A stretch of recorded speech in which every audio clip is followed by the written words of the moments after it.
Hello everybody, it's Spectacular, the Silver Stacular. In this video, we're going to go on a journey together. I am putting together a Dansco piece dollar collection, and this is going to be me filling an album in this video with what I have here on my table.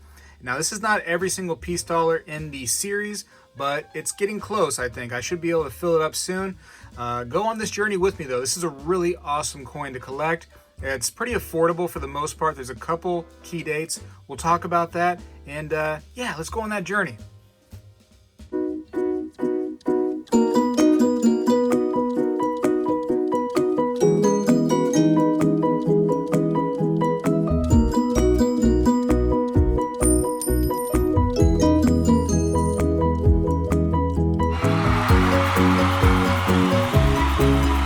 All right, so real quick before I start filling the album, I want to talk to you a little bit about the piece dollar and why I think it's so interesting and some history on the coin. First of all, as you can see, it has Lady Liberty on the obverse of the coin, and on the reverse, it has an eagle on a stone that says peace on it. Medalist Anthony Francisci designed this coin right here, and what's interesting is the reverse was actually different from the design that Anthony Francisci had originally done, and it was changed by George Morgan, the same person who designed the Morgan dollar. So now what you see on the reverse is actually the design that George Morgan had created in the obverse of Anthony Francisci. Now this is actually Anthony's wife as the model for this right here. So not just Lady Liberty, it was actually his wife. Now something that a lot of people find interesting about the piece dollar is where it says, "In God we trust." Trust, instead of a U, has a V in it. A lot of people wonder what's going on there. And what it is a Roman style U, and they did it just to be a little bit more fancy. That's all it really is. Some of the reasons I really enjoy the series of the piece dollar is because it's a very short series, it's easy to collect, and it has a low mintage compared to like the Morgan dollars overall. And after like 1926, those mintage numbers come down significantly for the most part. So now they were minted from 1921 to 1935 with some years missing in between. We'll talk about that when we go into the book. So now after the coins that were minted in 1935, there was a long gap, and they decided to come back with the piece dollar in 1965, and they dated them 1964. But those were all destroyed, never allowed to get into the public eye, and there's rumors that they were out, that people have them. You see a lot of counterfeits of the 1964 piece dollar, but truthfully, so far, none truly exists that are real. So let's get right into the album. This is a Dansco album. You're gonna ask me where I can find these albums, right? Amazon might have some, eBay might have some. Dansco no longer really creates albums. There's other companies that do albums. I like the Dansco look the best personally, and that's just what I have here. So you don't have to have this exact album, but for me, this is just something I really like to collect, is the Dansco albums. They're a little bit more expensive now that they don't make them any longer. Now, there are a few keys to the set, and that's why it's so interesting, because compared to like Morgan dollars that have several keys to the set, piece dollars have much less. So it makes it easier to collect for somebody who doesn't have quite a lot of money.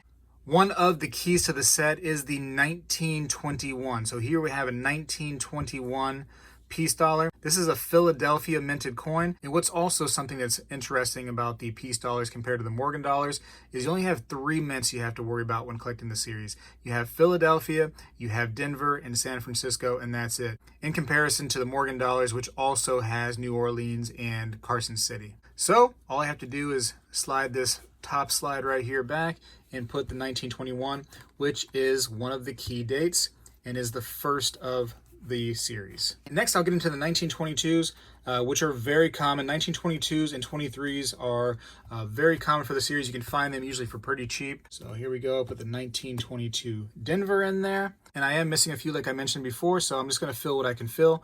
I have a 1923 S, a 1923 Philadelphia, and a 1923 Denver. So that completely clears me of the 1923s. Unfortunately, I am missing a 1922S. These are things that I've just found at shops as I was picking up coins and bullion. So I may be missing a few, as you can see, and this is just me, having a hobby, finding coins naturally and being short at this point, but I can go to coin shops and fill in the gaps. It should be easy to fill in from here, and I'm going to show you why, because most of my hard coins are going to be complete in this video. You'll see. All right, 1924 only had 2 mints that created the peace dollar, the San Francisco and the Philadelphia. So I got both of those. I will add them. This is so cool to me. I love being able to get close to finishing an album. And I believe that shortly I should be able to completely finish it. And it's cheap. There's a few different sets out there that are easy to collect. Benjamin Franklin $50. I mean that's an easy one. That's one that everybody could do. Peace dollars are close too. Probably for less than a couple $1,000 you can go ahead and fill the whole set. All right, so next I have a 1925 Philadelphia. It's all crooked now. And unfortunately I think that's all I have for this first page. So I have a few gaps. And I'm going to go through my collection after I'm done here just to make sure that I can't fill those. But let's go ahead and turn that over for now. And next I have a 1926 Denver. One negative I'll say about the peace dollars in comparison to like Morgan dollars is the mint marks can be really, really hard to see. Especially if they have any sort of wear. And right here at the tip of my marker, that's where the mint mark exists. And you can see this one right here is actually an S, but my goodness, it's hard to see.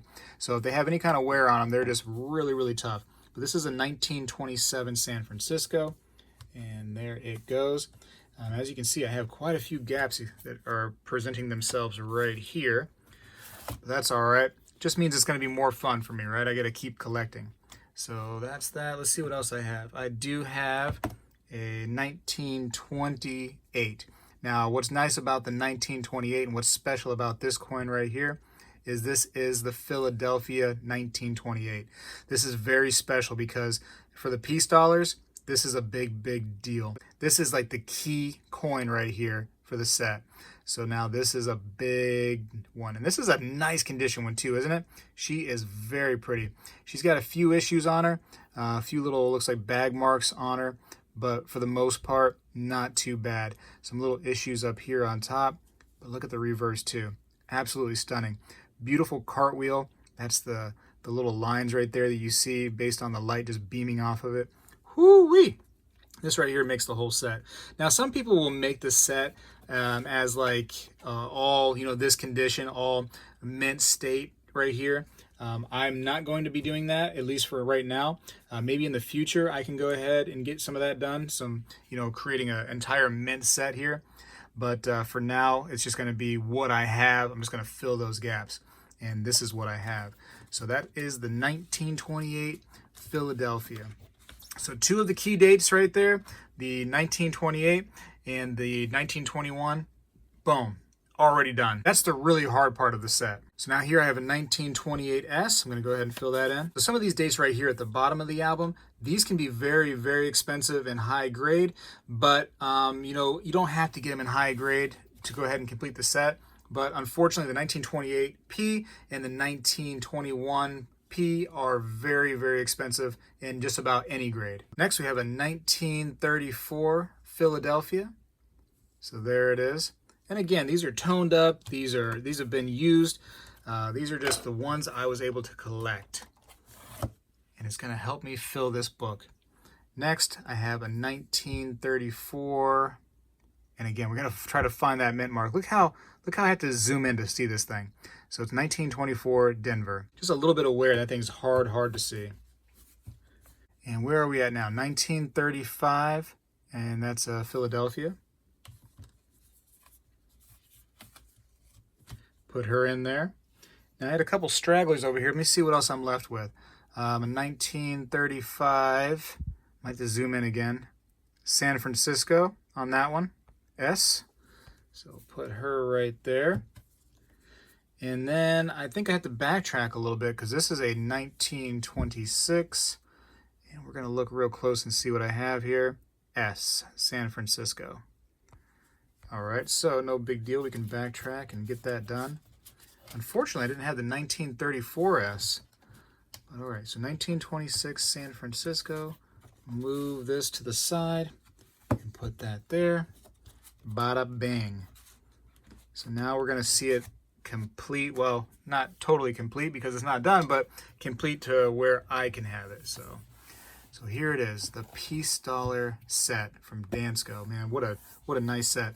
And you can remember my earlier videos where actually I was putting together the typeset, the Dansco 7070 typeset. And man, check out that video because that was really cool to collect as well. But here we are. So 1921, one of the key dates, one of the harder ones to get for sure. And I found this out in the wild. This was in a big collection, just loose, and I was able to get that coin. So happy as can be to have that. Missing the 1922 S, not a hard date whatsoever. I can easily get that from a coin shop to fill that gap. 1925 San Francisco and 1926 Philadelphia. Not hard to get those. Like I said, by getting the 1921 and the 1928 out of the way, the rest are going to be filled like this. No big deal. 1927 is missing, 27 Denver, and 34 San Francisco. So I'm missing 6 coins, and I can fill this set. As you can see, it's only 2 pages long, which for coin series is very short. So this is an easy one to collect. It's a beautiful coin. It doesn't get a lot of appreciation. A lot of people that I've talked to that collects like silver dollars, like the Morgan set, they tend to dislike the piece dollar. I'm not a hater of the piece dollar. I really do enjoy it. And I'm definitely going to get those 6 more coins and fill this up. So next time you see this video, you should see me filling this up. And then from there, if I want to go ahead and get like a better looking coin, get something in mint state for some of these dates right here that are just examples of the coin, I may do that later on. But for now, I'm just completely happy with what I've got in there. And there you go. What's nice about some of these books, and I think that most albums will have it, when you look on it, it should tell you the mintage of all the different coins. So right here you can see that. And we can see the 1921 has just about a million coins, just a little bit over 1 million coins were minted. And then 1924 S, you see how low it starts to get? 1.7 million, it's not a lot. 1.6, not a lot of coins right here in the series, as a whole, very low. After 1926 S, they really start to teeter off and stay pretty low. 1927 is low, 848,000. That's all that was made. And then right here, the other key, really low mintage, 360,000. That's it. So really, really neat. Some of these, for some reason, like the 1934 Denver, and very high grade, becomes very, very valuable. I guess not a lot of them survived that well in high grades. So I don't have a high grade example here, as you've seen, but I have an example, and that's what I'm trying to do. But anyways, hopefully you enjoyed this video. Hopefully it makes you, go out there, and if you already have an album and you didn't quite finish it up, go out there and finish it up. It's so easy to fill this thing up. That's not hard at all. For just a few $100, you can get this entire thing squared away and filled up. But anyways, I got to go for now. I'm going to get those 6 coins. Next time you see this video, it should be me completing this. Hopefully you enjoyed it. Hopefully you like that 1928 in there that, I got, because that was a stunning coin. It wasn't cheap either. It was not cheap in that grade. You can get cheaper examples, so don't think that you have to go out there and get that one. There's cheaper examples out there, and you can use that just to fill the gap. Anyways, gotta go. Spegtacular is out.